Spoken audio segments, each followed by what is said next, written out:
এই যে বাংলাদেশের রাজনীতির অভ্যন্তরীণ ব্যাপারে ভারতের এর আগে নাক গলানোর সূত্র ধরেই তো ভারত বিরোধী রাজনীতির ব্যাপারগুলো সামনে এসেছে। সেখানে কি ভারতের তরফ থেকে নিজেদের অবস্থান পুনর্মূল্যায়নের কোনো আভাস আপনি দেখেন কিনা, এবং যদি তারা না করে নিজেদের অবস্থান পরিবর্তন, সেক্ষেত্রে আগামীতে বাংলাদেশের রাজনীতিতে এই ভারত বিরোধী কার্ডের ব্যাপারটা কি দাঁড়াবে? ভারতের আচরণে এখনো পর্যন্ত পুনর্মূল্যায়নের তেমন কোনো নজির দেখা যাচ্ছে না। তবে আপনি কূটনীতি বলেন, বাণিজ্য বলেন, রাজনীতি বলেন, ইন্ডিয়া বাংলাদেশ হোক বা অন্য দেশের সঙ্গে হোক, এটা উইন উইন একটা বিষয়। প্রত্যেকেই চায় সে উইন করবে। বাংলাদেশ চাবে যে রাজনৈতিকভাবে হোক, বাণিজ্যিকভাবে হোক, কূটনৈতিকভাবে হোক, আমাদের উইন করতে হবে, সেই চেষ্টাটা রাখা। ভারতও চাবে তারা উইন করতে হবে, এবং এই উইন উইনের প্রতিযোগিতার মধ্যে সম্মানজনক একটা সমঝোতায় আসতে হয়। এতদিন ধরে বাংলাদেশকে তারা, ওই যে বললাম, একটা ভৃত্যকে ক্ষমতায় রেখে গোটা দেশটাকে ভৃত্যের মতো ব্যবহার করতে চেয়েছে। তারা বাংলাদেশকে বন্ধু ভাবেনি, বাংলাদেশের মানুষের সঙ্গে সম্পর্ক গড়তে চায়নি। তারা গড়তে চেয়েছে বিশেষ একটা রাজনৈতিক লুটেরা গোষ্ঠীর সঙ্গে, ফ্যাসিবাদ গোষ্ঠীর সঙ্গে।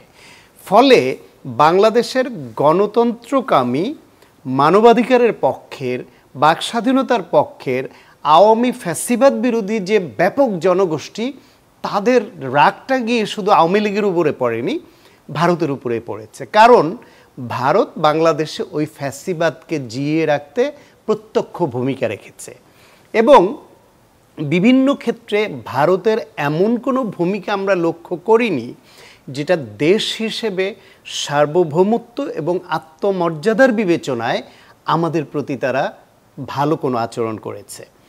বরং ভারতের কিছু কিছু বিষয়ে এখন আমরা দেখতে পাচ্ছি যে আমাদের তরফ থেকে আগ বাড়িয়ে আবেদন করবার প্রয়োজনই নেই।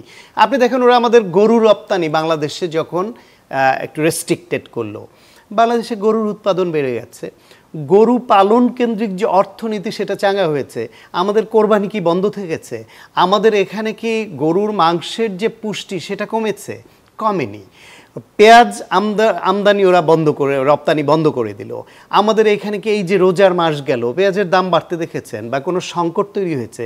আমাদের একদিকে আমদানি বাড়ে, অন্যদিকে বিকল্প বিভিন্ন জায়গা থেকে যে সোর্স আছে আমাদের আমদানি করবার, সেই সোর্সগুলো চালু হয়।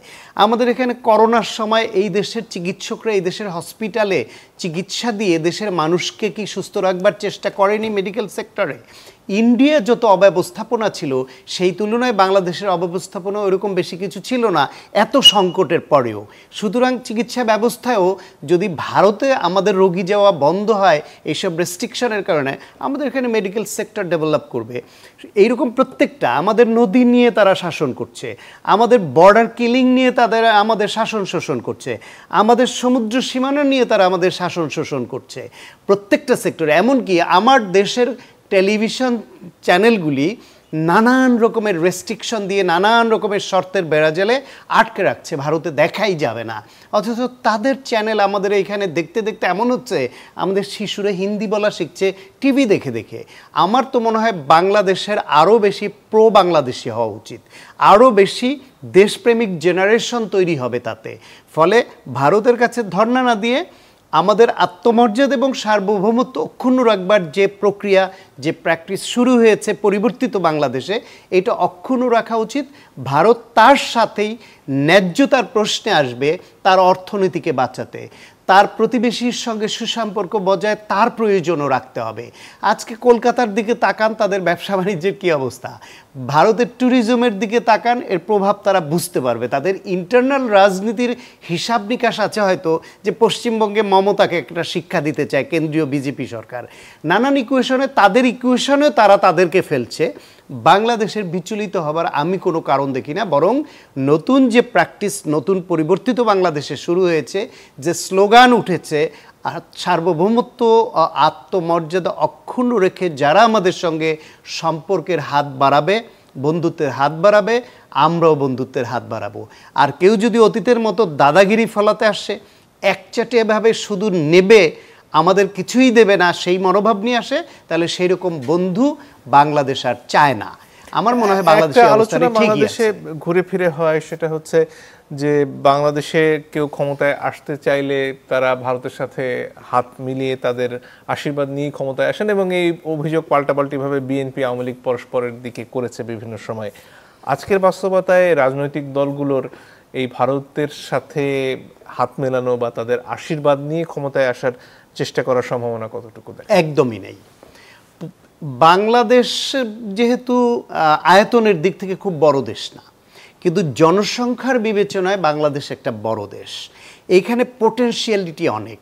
আমাদের সমুদ্র সীমা যে রিসোর্স আছে সেটার পোটেনশিয়ালিটি অনেক, আমাদের কিন্তু প্রসপেক্ট অনেক বেশি। সুতরাং কারো কাছে ধর্ণা দিয়ে আসতে হবে। একটা সময় বাংলাদেশের রাজনীতিকে, শুধু রাজনীতিতে, আমাদের বিভিন্ন বাহিনীর মধ্যে তাদের যে অনুপ্রবেশ ঘটেছিল, আমাদের প্রশাসনের মধ্যে তাদের যে অনুপ্রবেশ ঘটেছিল, আমাদের বুদ্ধিজীবিতার ক্ষেত্রে তাদের যে অনুপ্রবেশ ঘটেছে, আমাদের কালচারাল সেক্টরে যে অনুপ্রবেশ ঘটেছে, সব জায়গায় তারা আমাদের এখানে দালাল তৈরির এবং এজেন্ট তৈরির প্রক্রিয়া নিয়েছে, বন্ধু তৈরির প্রক্রিয়া তারা নেয়নি। ফলে ভবিষ্যতে যদি কেউ মনে করে যে ক্ষমতায় আসার জন্য বা থাকার জন্য ভারত তোষণকে তারা ওই ভৃত্যের পর্যায়ে নিজেদের নামাবে, তাহলে সেটা ভুল করবে। তাদের রাজনীতি বাংলাদেশে টিকবে না, এই বাস্তবতা বাংলাদেশ তৈরি হয়েছে। সুতরাং বাংলাদেশে যারা ক্ষমতায় আসতে চায় বা ভবিষ্যৎ রাষ্ট্র পরিচালনার দায়িত্বে আসতে চায়, তাদেরকে ওই রকম মনোভাবই দেখাতে হবে যে তারা আগে বাংলাদেশি, প্রো বাংলাদেশি, তারপরে কোনো অন্য কোনো পন্থী হবে না। এই দেশে এতদিন ধরে কে ভারতপন্থী, কে আমেরিকাপন্থী, কে চায়নাপন্থী, এইরকম হিসাব নিকাশ হতো।